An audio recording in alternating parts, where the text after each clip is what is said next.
Listo. Ahora sí, ya estamos grabando. Ya, bueno, buenas noches, queridos participantes. Hoy vamos a empezar con lo que va a ser nuestra última unidad temática del módulo 3, ¿no? De electrónica básica y taller de soldadura con ensayo aplicado a la robótica educativa. Esta unidad temática 3 es robótica BIM. Más que todo lo vamos a ver de una manera más teórica. Si nos alcanza el tiempo este día sábado, vamos a hacer algún proyecto con este. Pero viendo también cómo hemos avanzado en la anterior semana, entonces tal vez igual nos tome prácticamente todo el día el proyecto que vamos a hacer. Que ya les había mencionado y les voy a mostrar también dentro de un rato lo que vamos a hacer. Pero avancemos, ¿no? Con lo que va a ser robótica BIM. En algún punto igual vamos a poder avanzar esto. Listo. Veamos, ¿no? Lo que es la robótica BIM. En esta unidad abordaremos el diseño de robots y prototipos a través de la robótica BIM. Dentro de un momento les voy a explicar qué significan estas siglas, porque es parecido a lo que es STEAM, pero tiene un enfoque un poco más diferente. ¿Qué es cuando un robot está realizado por circuitos analógicos? Ya, estamos hablando de circuitos analógicos. En un momento les voy a explicar exactamente qué es un circuito analógico. Y normalmente simples, sin tener que depender de microcontroladores. O sea, estos circuitos son netamente electrónica, como lo que hemos ido armando así. O sea, aquí todavía no se programa nada. No se va a utilizar Arduino ni ningún otro microcontrolador.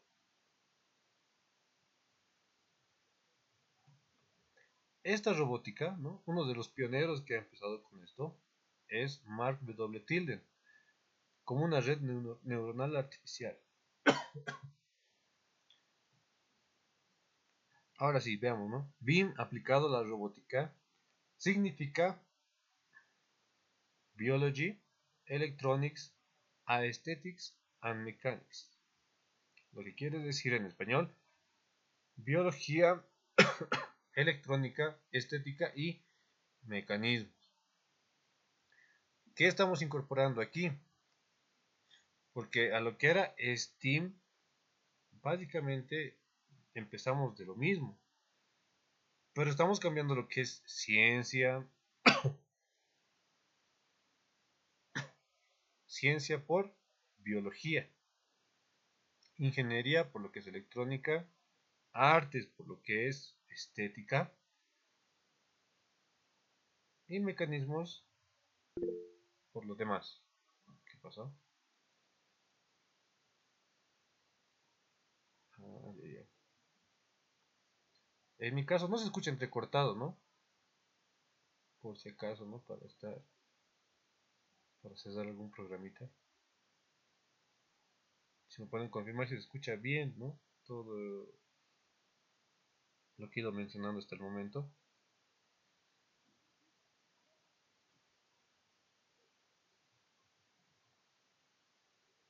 Ya, continuaremos. ¿Cuál es el objetivo de la robótica BIM en sí? ¿No? Es intentar imitar la vida de los insectos y su forma de moverse, por lo que están realizados por estructuras robustas y simples. Van a ver que los insectos son las criaturas más simples de la Tierra, pero asimismo son las criaturas más, ¿cómo se podría decir? Más robustas, más indestructibles también que hay.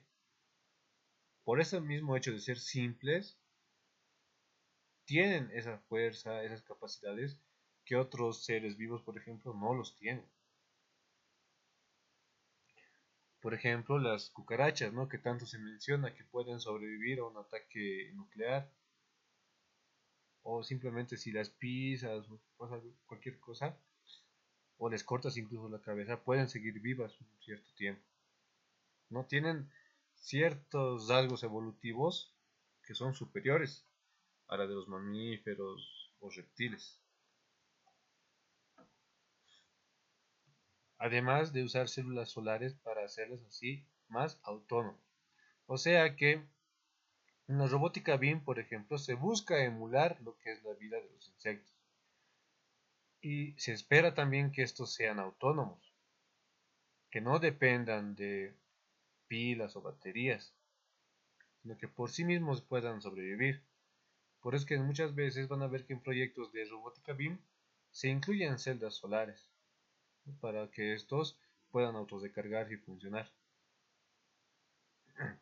Los componentes usados para la creación de un robot BIM suelen ser materiales reciclados, ¿no? Aquí generalmente vamos a buscar componentes en circuitos ya usados o tal vez en desuso o deteriorados, ¿no? Entonces vamos a buscar esos componentes ahí. ¿Para qué? Para reutilizarlos y reciclarlos.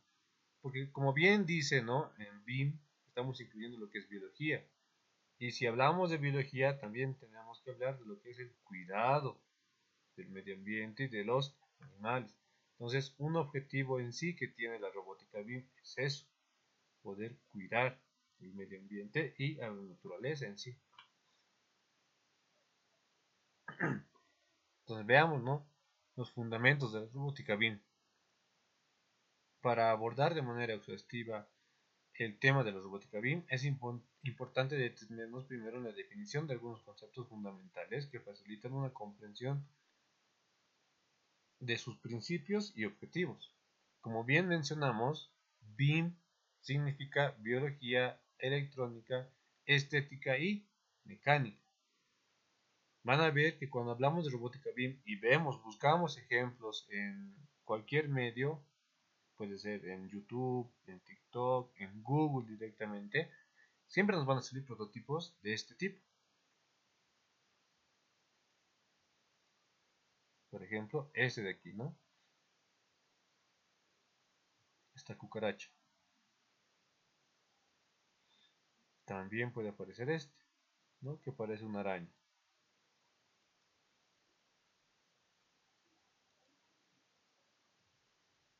¿no? Van a ver que siempre se va a intentar asemejar el robot a un insecto.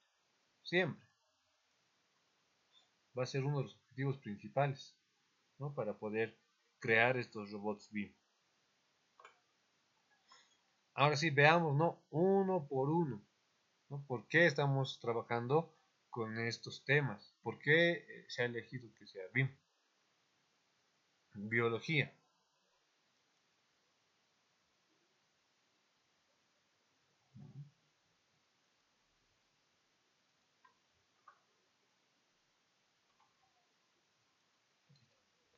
Nos ofrece una perspectiva invaluable sustentada en 4.000 millones de años de evolución. La naturaleza nos rodea, es una fuente inagotable de inspiración y conocimiento. Por ello, la robótica BIM busca emular numerosos comportamientos observados en la naturaleza y aplicar estos principios biológicos a sus diseños y funciones. Como ya habíamos visto desde los primeros módulos, desde los primeros temas, un objetivo de la robótica en sí misma, no solamente de la robótica BIM, sino de toda la robótica en general, es emular a la naturaleza. Obviamente no va a poder copiarla al 100%, pero busca emularlo. Busca crear prototipos o robots que puedan reproducir ciertos comportamientos, ya sea en la parte de programación y en la parte mecánica. Al mismo tiempo van a ver que muchos mecanismos que se emplean en la robótica, más que todo la robótica ya más especializada, basan sus diseños en los mismos cuerpos de los insectos o animales. Por ejemplo, en las patas, en la tracción, cómo estos se doblan. Porque los mismos animales están sujetos igual a bastantes estudios para ver cómo es que ellos, mecánicamente por lo menos, funcionan. Como una abeja, como una mosca, por ejemplo, que siendo un animal tan voluminoso, pueda volar con las alas tan pequeñitas que tiene. Igual como un colibrí, por ejemplo, puede mantenerse en el aire suspendido sin moverse, ¿no? Sin avanzar, ni retroceder, ni ir a un lado o al otro, sino se puede mantener estático en el aire. Y así muchas otras cosas, ¿no? Dentro de la naturaleza, que se está buscando, ¿no? Cómo poder emular. Al mismo tiempo, se quiere, más que todo, la parte de optimización de recursos. ¿A qué me refiero? Cómo un ser vivo tan pequeño puede sustentarse a sí mismo, ¿no? Cómo puede alimentarse. Al mismo tiempo, ¿no? Los ingenieros, ¿no? Que investigan todo esto buscan, ¿no? Cómo funciona esto, ¿no? Cómo pueden emularlo, cómo pueden proceder para poder por lo menos llegar a un prototipo parecido a estos animales, ¿no? Ese es uno de los objetivos principales de la robótica. Y la robótica BIM en específico lo que quiere es eso, ¿no? Emular a los animales, principalmente a los insectos, mediante circuitos electrónicos, netamente electrónicos, sin programación, solamente utilizando sensores, algún transistor, algún operador, un amplificador operacional, perdón, ¿no? Con simplemente componentes eléctricos y electrónicos. Ahora veamos lo que es la electrónica. Constituye el núcleo de la filosofía BIM. A través de componentes electrónicos se pretende implementar comportamientos complejos, ¿no? Utilizando circuitos simples. La electrónica es el motor que da vida a las funciones robóticas de manera eficiente y eficaz. Aquí, por ejemplo, vemos un circuito bastante sencillo, ¿no? Donde solamente estamos utilizando dos motores y un interruptor simplemente. La robótica BIM lo que quiere es que a través de estos circuitos electrónicos, analógicos principalmente, o en su totalidad, se puedan emular los comportamientos de los insectos. Ahorita vamos a ver un pequeño video que nos va a mostrar, ¿no? Cómo funciona esto y por qué se hace de esta forma. Pero lo que se quiere es que sea lo más eficiente posible. Porque un insecto, por ejemplo, no come de más, ni come menos de lo que necesita. Come lo suficiente para poder sobrevivir el tiempo que debe vivir, ¿no? Son los seres más eficientes que existen, por ejemplo, en la Tierra. Por eso es que se quiere emular y se trata de imitar a los insectos. Estética. No solo se refiere al aspecto visual, sino también a la claridad y funcionalidad del diseño. Los circuitos deben estar diseñados de manera que todos sus componentes sean fácilmente identificables, lo que facilita tanto las modificaciones del diseño, un objetivo principal de cualquier disciplina ingeniería. Cabe recalcar aquí que cualquier diseño de robótica BIM, además, ¿no?, de la parte externa, como bien dice aquí, que trata de emular a lo que son los insectos, también influye en lo que es la distribución de los componentes, ¿no? Una cierta parte va a estar ocupada por los sensores, otra por los actuadores, otra por la circuitería, ¿no?, que va a tener el robot, y otro por la parte de energía, ¿no?, de las fuentes de energía. ¿Por qué tiene que estar bien distribuido? ¿No? Porque igual en los seres vivos, tanto insectos como nosotros, por ejemplo, está todo bien distribuido. Se nota dónde es una extremidad, dónde es un lugar donde tienen que ir órganos importantes, ¿no? Por ejemplo, el tórax, que está protegiendo, ¿no?, todo lo que son los órganos internos, el cráneo también, que está protegiendo al cerebro. Aquí igual, en la robótica BIM tiene que ser de la misma forma. Se tiene que ver, ¿no?, dónde están ciertos componentes y cómo estos van a trabajar. Y esto no solamente es para la robótica BIM, es para cualquier proyecto de ingeniería. siempre cada etapa tiene que estar bien dividida, ¿no? En su lugar, sectorizado y bien demarcados sus límites. ¿Ya? Y obviamente eso ya, como estamos hablando de robótica BIM, darle un aspecto más que todo de insecto. No hay que centrarse solamente en eso, ¿no? Pero tiene que estar junto con eso. Estamos hablando de robótica BIM. Tiene que estar emulando a algún ser vivo. Entonces, igual tiene que estar en ese sentido. Por último, tenemos lo que es la mecánica.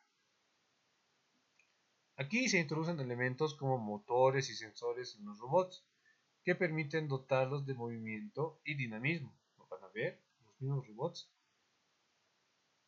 No sé si alguno ha participado, por ejemplo, en lo que era la Olimpiada de Robótica. Se han empleado este tipo de robots, ¿no? Para que puedan competir. Básicamente, en la categoría de constructores de insectos, lo que se pedía era un proyecto en robótica BIM, ¿no? Un robot hexápodo, o sea, con 6 patas, ¿no? Que emule a una araña. A veces tiene 6 patitas.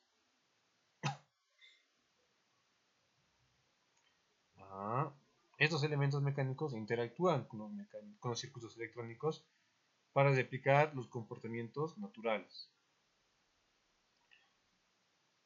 No sé, tal vez alguno ha investigado este tipo de mecanismos. Ahorita les voy a mostrar en un pequeño video, ¿no? Son los mecanismos de Johansen, de Theo Hansen, perdón. Theo Hansen, ¿no? Que hay varios para replicar en internet. No se lo pueden emplear y como pueden ver en este pequeño proyecto, en este robot, no hay más que 3 componentes.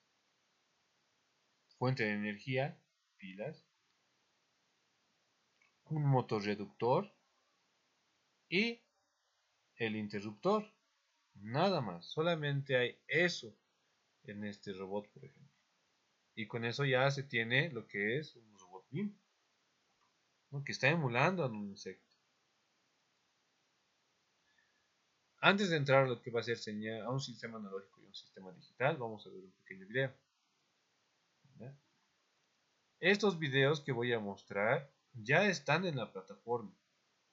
Simplemente ustedes entran y lo pueden ver. Si en algún momento, por ejemplo, quieren replicar, quieren volver a ver estos videos, están ahí para que lo puedan ver. ¿Ya? Voy a mostrar la plataforma para que puedan ver cómo ingresar ahí.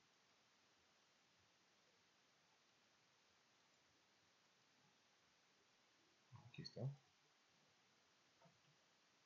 Aquí está, ¿no? Vamos a la cuarta semana. Abajo, ¿no? Todo abajo. Aquí está, cuarta semana. Sesión sincrónica. Sesión grabada, que lo pueden ver después. Y aquí está, material de apoyo, ¿no? Video 1, robótica BIM. Video 2, que habla solamente de Mark W. Tilden, que es el principal precursor de lo que es la robótica BIM. Y nuestro video 3, que es el que vamos a ver ahorita, ¿no? Robots, insectos. Tal vez lo que vamos a ver ahorita es un poco más avanzado de lo que nosotros necesitamos aprender, pero es bastante interesante. Olvida todo lo que sabías sobre los juegos de guerra. ¿Ya? Lo vamos a compartir en el otro para que sea más fácil también verlo y escucharlo.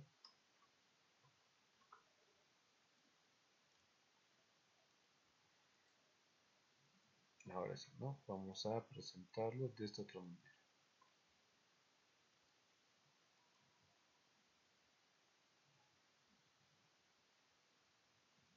Ahí está.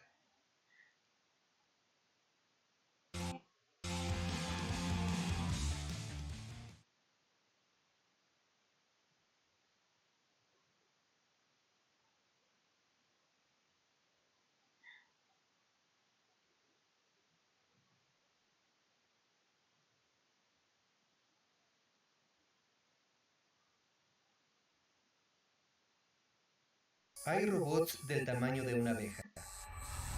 Otros pueden saltar en el agua y algunos funcionan con diminutos motores de combustión del tamaño de... Ya, vamos a empezar a ver, ¿no? Estos robots que están totalmente inspirados en insectos.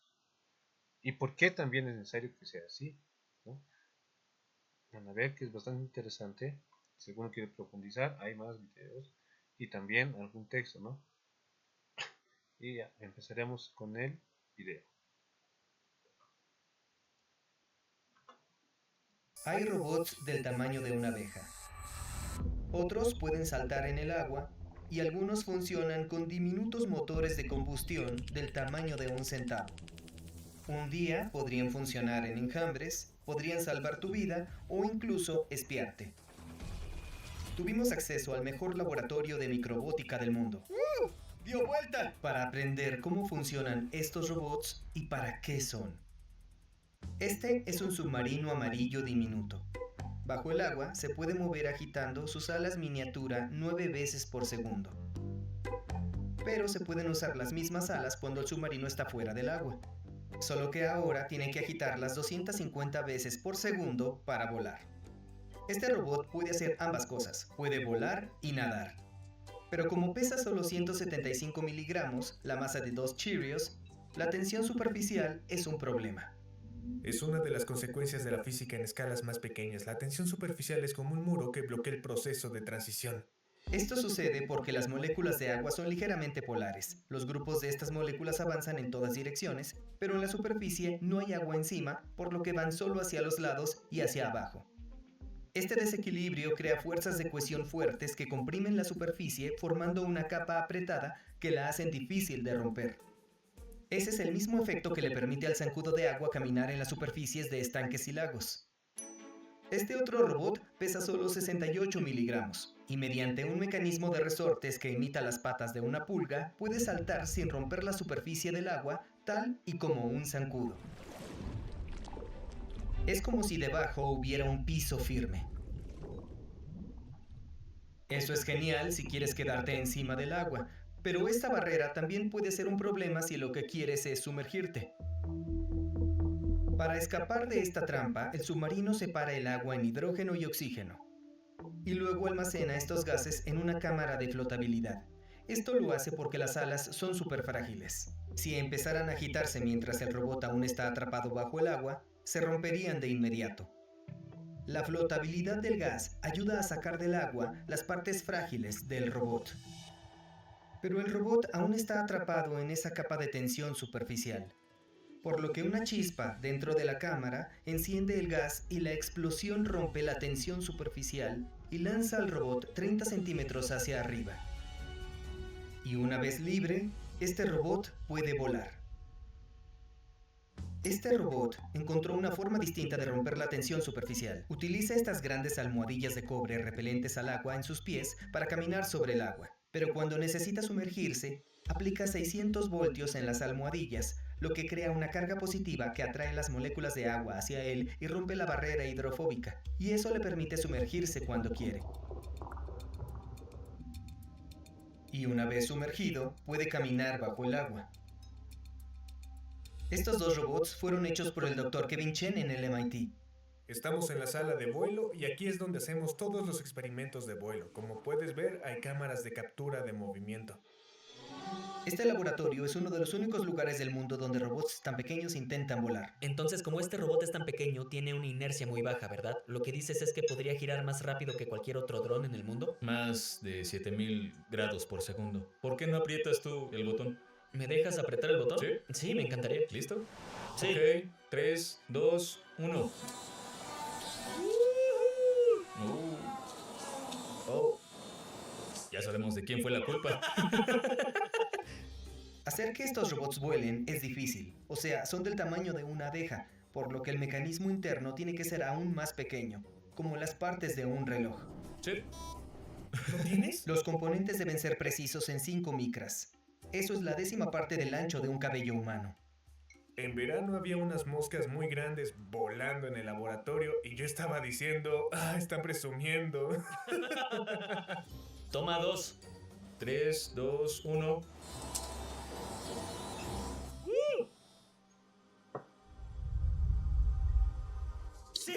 Ahí lo tienen. Sí.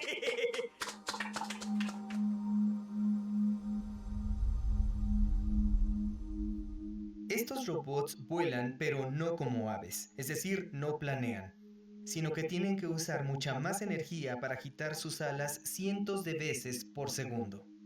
¿Pero por qué hacen eso? Bueno, todo se reduce al fenómeno a esta escala. Los objetos más grandes normalmente tienen menos área superficial con relación a su volumen, y eso es importante. Digamos que este cubo es un robot volador. Supongamos que cada lado tiene 10 centímetros. Entonces su volumen va a ser de 10 por 10 por 10 o 1000 centímetros cúbicos. Y va a tener un área de 10 por 10 por 6 lados, 600 centímetros cuadrados. Por lo que la relación área superficial a volumen sería de 0.6 a 1. Pero ahora imaginemos un robot volador mucho más pequeño, de solo 1 centímetro cúbico de volumen. Bueno, su área superficial va a ser 1 por 1 por 6, esto es 6 centímetros cuadrados. Así que eso va a ser 10 veces la relación área superficial a volumen. Va a tener una relación de área superficial a volumen de 6 a 1. Pero ¿por qué es tan importante? Bueno, porque la resistencia depende del área superficial. Si tiene más área superficial que volumen, va a tener más resistencia. Y también, a esa pequeña escala, será más ligero en relación con esa resistencia. No va a tener tanta inercia, por lo que el aire lo va a empujar más. No va a poder planear como un ave. Y es por eso que abejas y otros insectos agitan tanto sus alas. Lo que hacen es generar remolinos de aire sobre la parte superior del ala, y esos vórtices crean áreas de baja presión. Al combinarse con la presión alta debajo del ala se genera la sustentación. Y así se empujan hacia arriba, a esa zona de baja presión, al batir sus alas constantemente. Este robot está inspirado en las semillas de un arce. Su singular forma crea los mismos vórtices sobre el borde delantero de la semilla. Y mientras cae, gira y genera una sustentación sorprendentemente alta. Estas semillas solo están cayendo. Pero si agregas hélices eléctricas miniatura a los extremos de cada ala del robot, puedes generar suficiente sustentación para volar.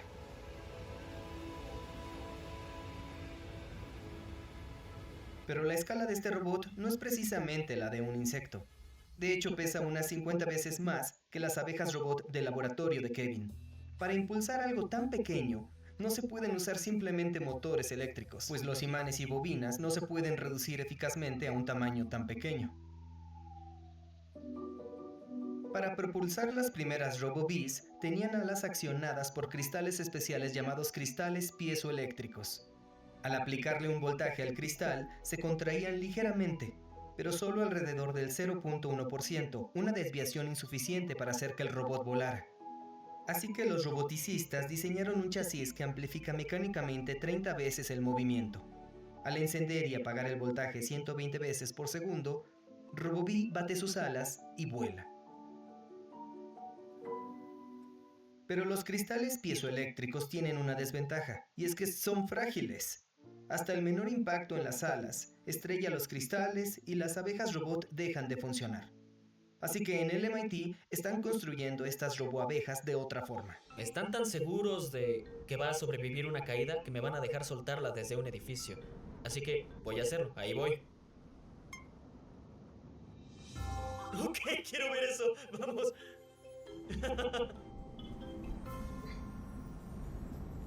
Se ve bastante bien. Es impresionante. ¿Cómo sobrevivió esta cosa? No tengo idea. Bueno, estos robots tienen un ingrediente secreto. Ponlo en la báscula, tárala. En lugar de usar piezas para accionar las alas, estas abejas usan polímeros suaves. Funcionan eficazmente como pequeños músculos. Ponlo aquí.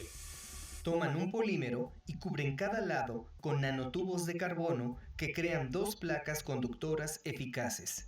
Si se aplican cargas opuestas a estas placas, estas se atraen y expanden el polímero. Pero si se aplican cargas iguales en ambas placas, se repelen y el polímero se encoge.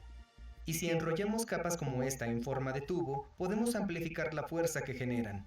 Se expande hasta un 25% de su longitud. Al aplicar el voltaje cientos de veces por segundo, estos músculos accionan las alas de la RoboBee.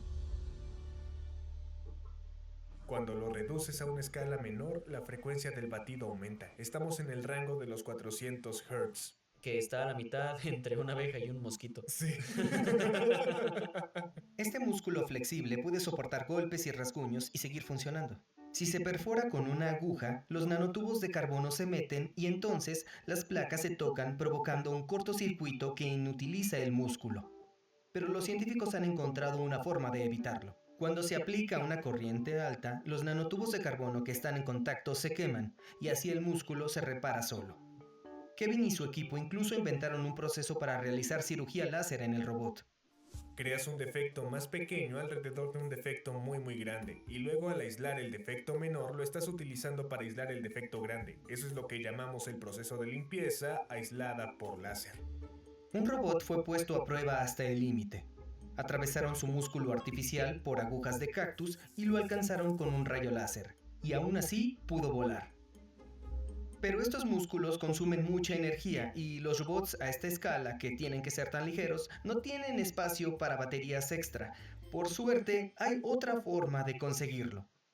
Este es un robot volador saltarín. Sí. Esta RoboBee conserva su energía saltando. Esta tecnología se usó en otro dron en la Universidad de la Ciudad de Hong Kong. Normalmente este dron solo puede volar de forma continua durante 6.3 minutos, pero con el accesorio de salto puede mantenerse en movimiento durante 50 minutos, casi 10 veces más. Los científicos creen que esto podría ser aún más eficaz en entornos de baja gravedad y escasa resistencia al aire como Marte, por lo que sería perfecto para una versión 2.0 de Ingenuity. Pero los microrobots ya se utilizan hoy en día. Todos los días los aviones completan cientos de miles de vuelos, y la mayoría de ellos tiene varios motores de turbina. Una grieta en una turbina puede ser catastrófica, por eso los fabricantes las revisan cada 3000 ciclos de vuelos o 180 días. Pero las revisiones cuestan decenas de miles de dólares y pueden tardar todo un día. Ahí es donde entra Hammer, este robot inspirado en las cucarachas que vimos antes.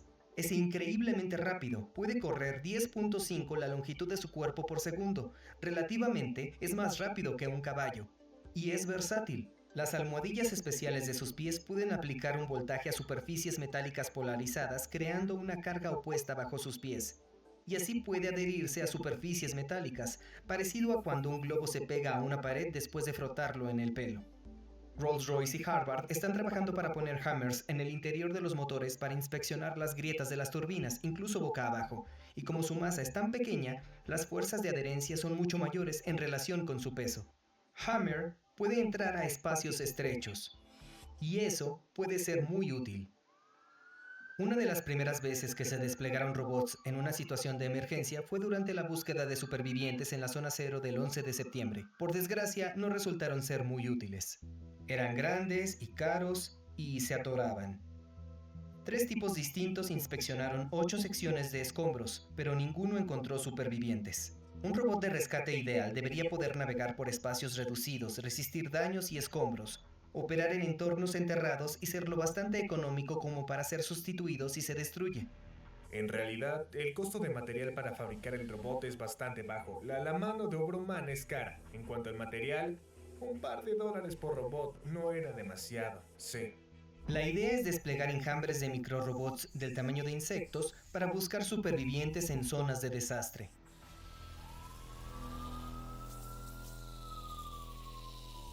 Pero comprendo que cuando digo enjambre puede ser preocupante, es decir, los enjambres de robots asesinos miniaturas están sacados de la ciencia ficción distópica. Piensa en el cazador buscador de Duna o las abejas robot asesinas de Black Mirror. Seguro conoces la serie Black Mirror y ese famoso episodio en el que las abejas... Sí. Cuando salió, toda la gente que conocía en mi vida me envió un mensaje como de... Amigo, ¿viste esto? Pero esta idea no es tan descabellada. A principios de los años 2000, las abejas estaban desapareciendo. Colapso de las colonias. Últimos días de nuestra mejor promo del año, no te quedes afuera. Aprende guitarra con acceso full a todos nuestros cursos de De abejas. El Congreso celebra audiencias, incluso el vicepresidente ha sido informado. De hecho, el proyecto de RoboBee comenzó con la meta de reemplazar a las abejas. Afortunadamente, la idea no duró tanto. Las abejas hacen un mucho mejor trabajo en cuanto a polinización que esos robots. Y mucho más barato. Para polinizar de manera eficiente, necesitas una colonia enorme de abejas. Además, desde una perspectiva de protección ambiental, creo que no tiene sentido reemplazar las abejas con abejas robots. Desde un punto de vista de rentabilidad y también desde la perspectiva de si tienes tanto dinero, ¿por qué hacer estas abejas en lugar de proteger a las reales? Ok, no van a reemplazar a las abejas, pero aún me es fácil imaginar un mundo en donde los mismos robots que supuestamente ayudan en un desastre se usan en secreto para espiarme. O sea, es un bicho que literalmente parece bicho. Es aterrador. ¿Tienes alguna preocupación de cómo puedan usarse, es decir, éticamente? Realmente nos centramos en la ciencia fundamental y en resolver problemas técnicos divertidos. Y, como sociedad en general, todos deberíamos pensar colectivamente en cómo evitar que esas nuevas tecnologías hagan daño. Pero nos estamos adelantando un poco. La mayoría de los robots que hemos visto no son capaces de espiarnos. De hecho, no son totalmente autónomos. Con esas cámaras tenemos detección externa. Tenemos fuente de alimentación externa de aquí y computación externa. Lo que ves aquí hoy, todo es externo. Esperamos que dentro de 5 años podamos combinar la autonomía de detección y la autonomía de alimentación. Ese es el objetivo a largo plazo. La RoboBee de Harvard ha conseguido realizar breves vuelos autónomos desconectada. Así que no estamos tan lejos de que los insectos robot operen libremente a nuestro alrededor. Sin embargo, la distancia a la que pueden llegar solos con baterías está limitada. Las baterías necesitan revestimiento para evitar daños, cortocircuitos y escurrimientos, y el tema es que a medida que las baterías se reducen, el blindaje debe permanecer del mismo espesor. Eso significa que entre más pequeñas las baterías, son cada vez más ineficientes. Y eso sin tener en cuenta que la relación energía-peso de las baterías es esencialmente inferior a la de los combustibles químicos. A la escala de los insectos, cada miligramo cuenta. Dijimos que íbamos a ignorar todo eso y a utilizar un código de trucos de videojuegos. Y alimentamos nuestro robot con las explosiones más pequeñas posibles. Le pusimos 2 motores de combustión interna diminutos. Y funcionó. Y suena como un motor de combustión. Creo que esa es mi parte favorita. El motor de Cameron del tamaño de 1 centavo funciona con un flujo constante de metano y oxígeno que se introduce en una cámara donde se enciende con una chispa y entra en combustión liberando una explosión de energía. Los gases calientes se expanden rápidamente empujando una membrana de polímero flexible que actúa como un pistón. La membrana funciona como el pistón. En lugar de tener algún tipo de sistema elaborado que le traiga de vuelta hacia abajo, ya que de forma natural es elástica, es como si tuviera su propia fuerza de restauración. Esa fue nuestra pequeña e ingeniosa innovación. Cuando la membrana vuelve a contraerse, expulsa los gases de escape permitiendo que el ciclo se repita. A pesar del flujo continuo de metano y oxígeno, el conducto de combustible nunca se incendia. Y es que a medida que las explosiones se hacen más pequeñas, su volumen se reduce mucho más rápidamente que su superficie. Esto hace que pierdan calor más rápidamente hacia su entorno. En el robot de Cameron, solo se quema una pequeña cantidad de gas a la vez, por lo que el calor escapa rápidamente por el conducto, enfriando el gas e impidiendo que la llama regrese por el conducto. Con solo 2 de estas cámaras de combustión en un pequeño robot, una para las patas delanteras y otra para las traseras, Cameron puede controlar su rumbo. Si lo deseas, puedes accionar solo uno de los 2 lados, porque los 2 son operativos. Así que si hay chispa en ambos lados, se moverá hacia adelante. Pero si hay chispa solo en uno, va a girar. Y este robot es súper potente para su tamaño. Pesa 1.6 gramos, que es más o menos lo que pesa un osito de goma. Puede saltar hasta 60 centímetros más o menos. Puede cargar a 22 veces su peso, que es más o menos lo que pueden hacer las cucarachas o muchos escarabajos. Podremos ponerle un tanque de combustible, ya sabes, a sensores microelectrónicos, una batería de cámara, y aún quedará peso para continuar y esta cosa seguirá avanzando. En un futuro, esa es la meta. Los científicos han creado robots que pueden hacer lo mismo que algunos insectos, y hay aplicaciones claras para ellos. Pero para estos roboticistas, estos autodenominados inadaptados, no se trata de eso. Si fuera por las aplicaciones, deberíamos crear un startup e intentaríamos pensar en qué hacer para ganar dinero. Creemos que hay buenas aplicaciones como revisión y búsqueda y rescate, pero yo te diría como investigador que lo que nos motiva es la curiosidad. Es una respuesta muy honesta.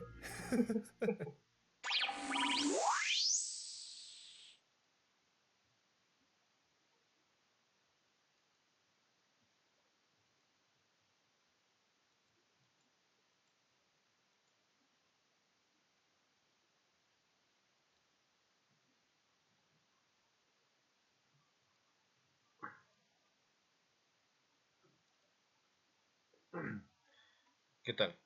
¿Qué les ha parecido ese video? ¿No?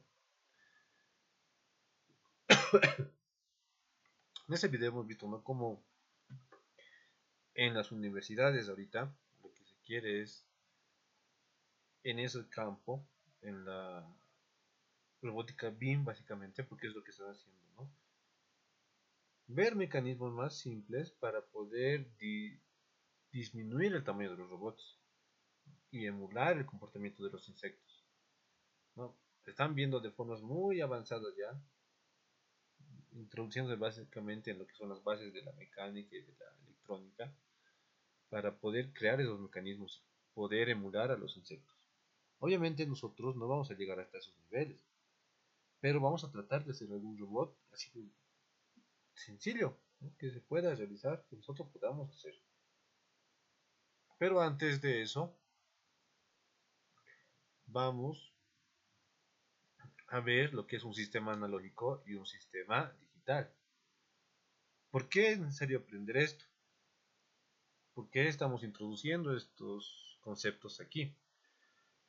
Porque, como hemos visto hace rato, en la robótica BIM estamos trabajando netamente con electrónica analógica. En el siguiente módulo, cuando empecemos con programación, vamos a trabajar netamente con sistemas digitales. Ok, vamos a ver programación. Entonces yo quiero que por lo menos ahora entendamos, ¿no?, cuál es esa diferencia que existe entre un sistema analógico y un sistema digital. Vamos a empezar con el concepto puro ahorita. Y en un momento les voy a explicar básicamente cuál es la diferencia y dónde la podemos distinguir. Veamos. Vamos a hablar primero de sistemas analógicos. Vamos a hablar de señales analógicas. ¿Ya? ¿Qué es una señal analógica? Se refiere a sistemas que manejan información representada mediante magnitudes que varían de forma continua o en un rango determinado. ¿Qué quiere decir esto?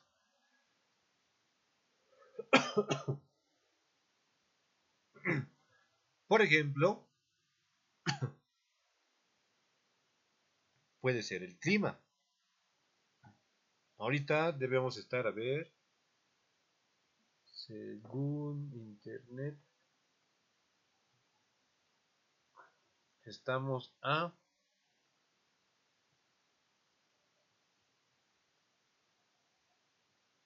9 grados centígrados. Estamos ahorita. Y eso, 9 punto algo debe ser, ¿no? Va avanzando la noche y ese valor va a ir bajando tal vez, ¿no? Va a bajar a 8, 7, 7.5, 7.2. Llegamos, por ejemplo, al amanecer. Ahí va a bajar más incluso, ¿no? Puede que llegue a los 0 grados o menos todavía de 0. Pero en el transcurso del día va a ir subiendo, ¿no? Va a volver a 0, va a llegar a 5, 6, 7, 10, 15, quién sabe hasta 20 en el día, ¿no? En plena tarde. Pero ahí vemos, ¿no? Estamos notando que esos rangos están variando poco a poco. Pueden bajar, pueden subir, puede tomar muchos valores. Eso es una señal analógica que va variando poco a poco. En los circuitos, por ejemplo, estamos trabajando con señales analógicas. El sensor, por ejemplo, el LDR, varía como una señal analógica en base a la luz.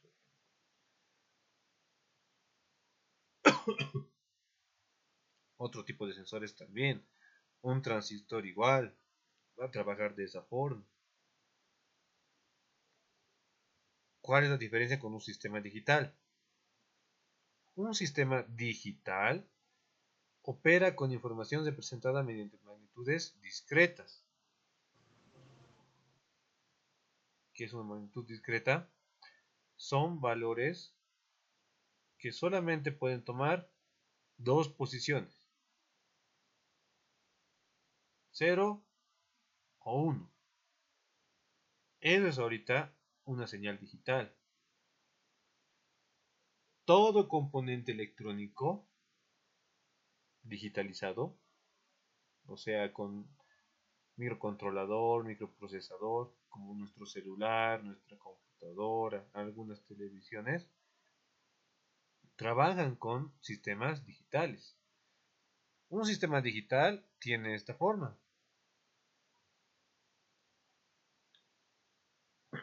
Varía solamente en dos rangos. O nivel 0, que sería apagado básicamente, o nivel 1.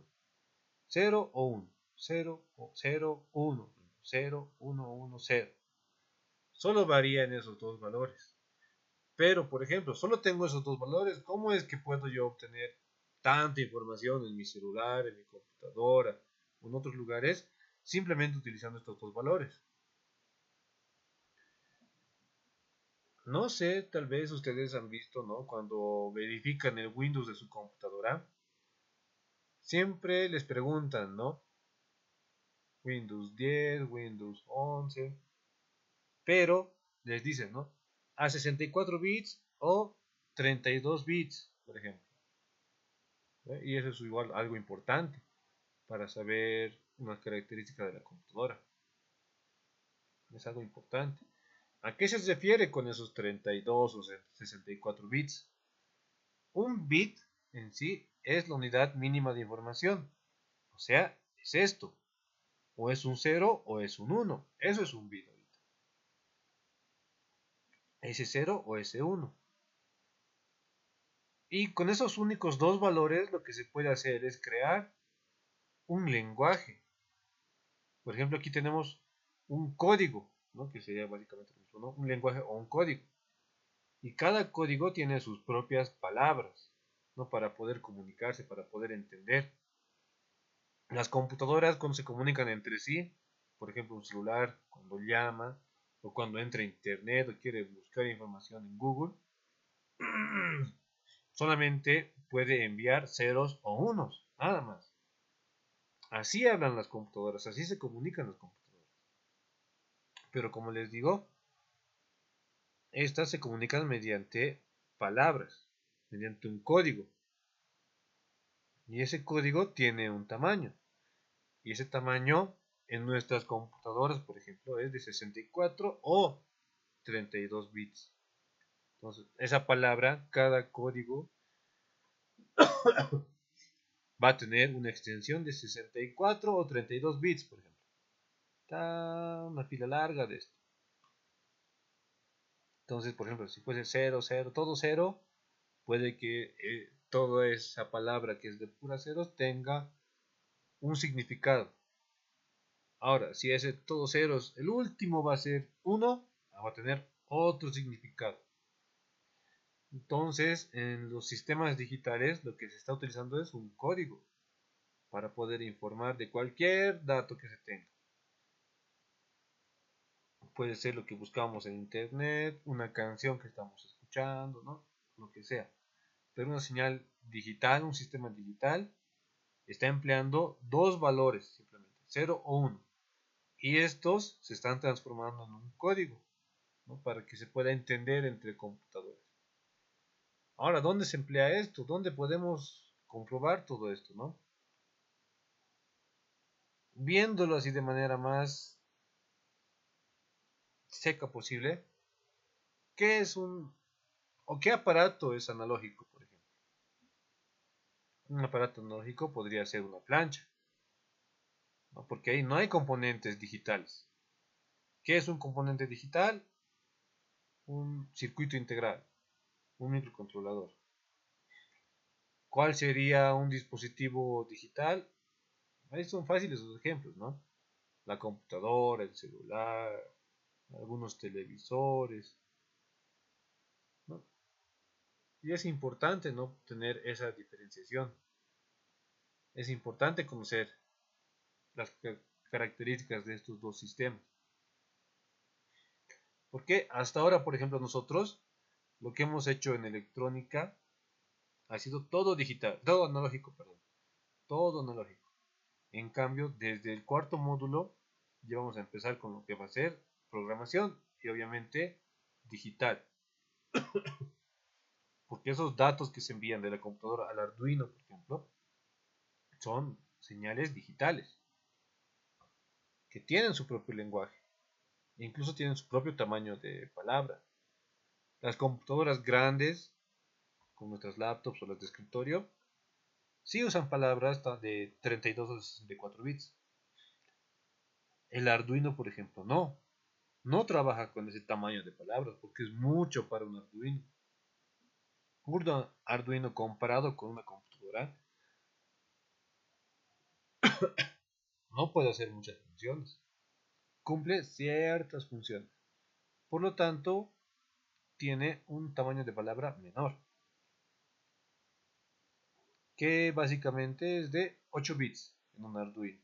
¿No? Por ejemplo, aquí 1, 2, 3, 4, 5, 6, 7, 8. Hasta aquí, por ejemplo, puede ser un código. Después de aquí, 1, 2, 3, 4, 5, 6, 7, 8. Hasta aquí, otro código, ¿no? Y ahí está dando una instrucción, otra instrucción, ¿no? Con este código hace una cosa, con este otro código hace otra cosa, ¿no? Y más que todo eso para que se entienda, ¿no? Una señal analógica y una señal digital. Ahora veamos, ¿no? La robótica clásica versus la robótica BIM. La robótica clásica busca emular la inteligencia y el comportamiento humano o animal mediante el uso de tecnologías digitales, ¿no? Ahí tenemos que remarcarnos bien. Este enfoque se basa en la creencia de que los comportamientos complejos pueden ser replicados digitalmente, lo que permite el desarrollo de sistemas de inteligencia artificial. Básicamente nos quiere decir que la robótica clásica busca que la programación, dentro de la programación, podamos emular el comportamiento de animales o personas. No, porque se basa más que todo en componentes digitales. Puede ser un microprocesador o un microcontrolador. ¿Ya? Hay diferencia en eso. En cambio, ¿qué dice la filosofía de la robótica BIM? Esta sostiene que los comportamientos observados en la naturaleza no pueden ser completamente representados de manera digital, debido a las limitaciones inherentes a este enfoque. Por ello, la robótica BIM se basa exclusivamente en comportamientos analógicos para el diseño y funcionamiento de sus máquinas. ¿Qué nos quiere decir? Si podemos ver, ¿no?, en lo que es una señal digital y una señal analógica, notamos, ¿no?, que una señal analógica varía, ¿no?, y no tiene esos saltos bruscos como de 0 a 1. Ese cambio brusco que hay de 0 a 1 es un comportamiento no natural. Por eso es que de manera muy particular la robótica BIM trabaja con lo que son componentes analógicos para no estar buscando, ¿no?, en ese medio que no es natural un comportamiento similar a la de los animales. No, busca de cualquier manera emular al 100% lo que es la naturaleza. Y lo hace mediante componentes analógicos, ¿no?, porque esos sí son prácticamente naturales. Lo digital no es natural. Es algo que ha creado el hombre más que todo, ¿no? Y lo emplea para poder ya crear otro tipo de sistema. Pero la robótica BIM en sí no quiere eso, ¿no? Quiere prácticamente copiar el comportamiento de los seres vivos.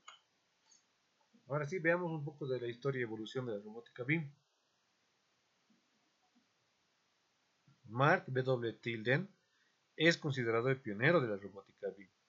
A finales de los 80, trabajaba, ¿no?, en laboratorios de robótica tradicionales, donde notó que muchos robots eran extremadamente complejos y difíciles de construir y mantener. Como respuesta a esto, Tilden comenzó a desarrollar robots más simples, inspirados en organismos biológicos, y en el concepto de circuitos neuromórficos, ¿no?, circuitos que imitan el comportamiento neuronal. por ejemplo, aquí vemos, ¿no?, a este creador. ¿Dónde está? Perdón. No, y todos los robots que ha hecho. Estos obviamente no parecen, ¿no?, los que son los que él crea, que emulen a insectos o a robots. Pero tienen, ¿no?, esa base que está indicando él, ¿no? Circuitos neuromórficos.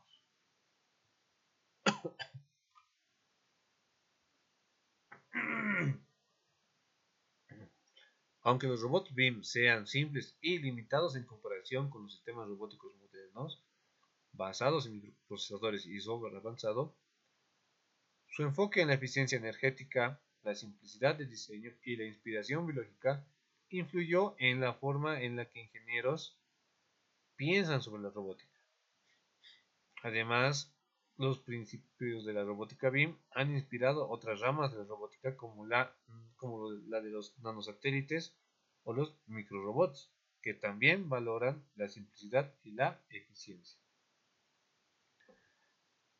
En sí lo que quiere decir, por ejemplo, que los robots que se crean con la robótica BIM, con esa filosofía, ¿no?, de construcción, no pueden cumplir trabajos muy complicados, ni muy variados tampoco. ¿Por qué? Porque el mismo concepto de robótica BIM, al buscar, como bien dice, ¿no?, la eficiencia energética, la simplicidad en el diseño y la inspiración biológica, se va a centrar más que todo en la motricidad o movilidad del robot y su supervivencia, ¿no?, en mantener una fuente de energía y en poder moverse. Porque como hemos visto en el video, ¿no?, estos robots básicamente por ahora buscan, ¿no?, emular los mecanismos para poder volar, para poder caminar, para poder sumergirse dentro del agua. Recién se les van a aplicar algunas aplicaciones, ¿no?, para que puedan trabajar en distintas áreas. Durante ese video que hemos visto, por ejemplo, una aplicación que ya se le estaba dando era la de poder hacer revisiones a los aviones, ¿no?, mediante esos pequeños robots, ¿no?, que ellos vean si hay alguna avería o algo. Pero eso ya va a ir poco a poco. En cambio, por ejemplo, los robots hechos con sistemas digitales, hoy en día, ¿qué es lo que hacen? Pueden caminar, pueden saltar, pueden hablar incluso, ¿no? Obviamente cosas ya bastante sofisticadas que la robótica BIM, no sé si por ahora o tal vez nunca, no va a poder alcanzar con los componentes que tiene,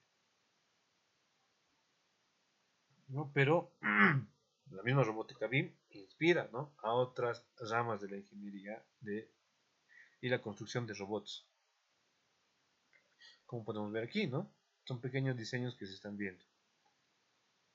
La robótica BIM sigue siendo una excelente introducción a la robótica para principiantes debido a su enfoque práctico y accesible, y ha influido en el pensamiento sobre sistemas autónomos y robótica en diversas áreas. ¿Qué quiere decir? Como son netamente electrónicos, los circuitos de los robots BIM, es una buena introducción, ¿no? Básicamente es lo que hemos hecho nosotros con lo que era el VibraBot. No lo hemos armado, por ejemplo, pero lo hemos simulado ese robot. Y ese ya, por ejemplo, es un robot BIM.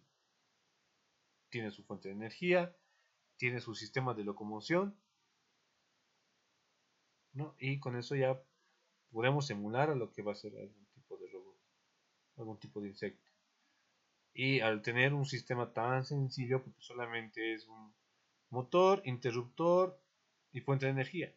Y si queremos le ponemos LEDs, ¿no? Con eso ya basta. Entonces, ese ya es un robot BIM. Y al ser, como decimos, no tan simple, ayuda a los que estamos iniciando con lo que es la robótica, ¿no? Y podemos aprender a través de ello. Ahora, minimización y principios. Los principios fundamentales de la robótica BIM se centran en la implementación de un modelo de estímulo-respuesta, emulando de manera sencilla el comportamiento observado en la naturaleza. Esta filosofía busca capturar la esencia de la vida artificial. Se guía por una serie de reglas clave aplicadas en diversos grados según el diseño y propósito del robot. ¿Qué quiere decir, no? Que quiere minimizar la cantidad de componentes electrónicos que están dentro del robot. Hay que ver formas en las que reduzcamos estos componentes. ¿Para qué? Más que todo para eficiencia y optimización del sistema del robot insecto. Otro, reciclaje y reutilización. Como bien decíamos al principio, si estamos hablando de biología, también estamos hablando del cuidado del medio ambiente. Entonces, en lo posible, si se quiere hacer una robótica BIM y queremos seguir la filosofía de la robótica BIM, tenemos que emplear componentes reciclados.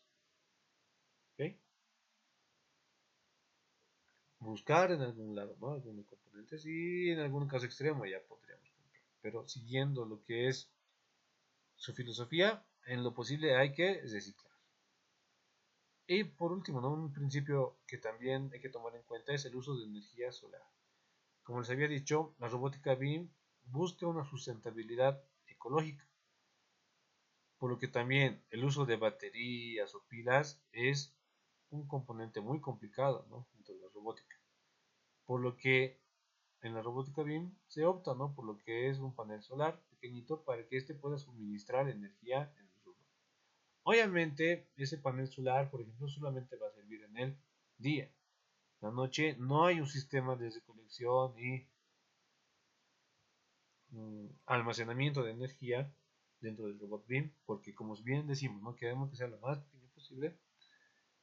Solamente va a funcionar así, ¿no? Con esa pequeña celda solar en el día y con sol. Si está nublado, tal vez ya no vaya a funcionar igual. Ahora, el enfoque de la robótica BIM en la educación. El enfoque de la robótica BIM ofrece una gran cantidad, bueno, un gran potencial que puede ser aprovechado por el ámbito educativo, especialmente debido a sus principios de simplicidad, el arte que va relacionado a la creatividad y la promoción del uso de materiales reciclados.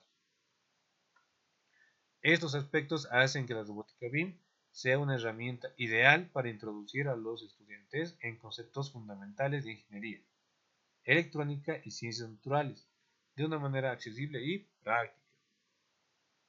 Por ejemplo, en algún momento, ¿no? Como en su mayoría, por ejemplo, son maestros de aula y llevan, ¿no? Las materias de ciencias naturales, en algunos casos técnica tecnológica o en otros también están llevando lo que es matemática o lenguaje. Pueden, ¿no? Integrar algunas materias, algunos contenidos, mejor dicho, ¿no? De ciencias naturales, por ejemplo, estamos viendo los insectos, podemos articular, podemos integrar con lo que va a ser robótica o técnica tecnológica para poder armar, ¿no? Un pequeño insecto mediante robótica BIM, ¿no? Un vibrabot y dotarle, ¿no? De sus componentes. Y en la parte de estética, hablando de la robótica BIM, y en la parte de artes, hablando de STEAM, porque aunque estamos hablando de BIM solamente ahorita, tenemos que ver que la metodología STEAM igual está inserto aquí. Igual está. No son cosas muy diferentes que van chocadas, no. Son cosas que se pueden complementar. ¿Ya?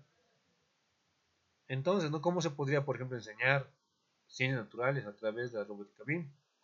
Creando esos insectos, ¿no? Dotándoles tal vez de los aspectos y características físicas que tienen dichos insectos, ¿no? Y se puede poner eso en un robot, que no es complicado tampoco. Ahora, por ejemplo, aquí tengo dos ejemplos, ¿no? Dos proyectitos de robótica BIM. Uno que es la hormiga seguidor de luz, que cuenta con dos motores, una pila, un par de pilas, dos sensores LDR y dos transistores TIP 31C, ¿no? Y una pequeña carcasita, ¿no? Con palitos de gas. Ese es, por ejemplo, uno, ¿no? Otro es el ratón o cucaracha también que le dicen, que resuelve laberintos. Ese trabaja con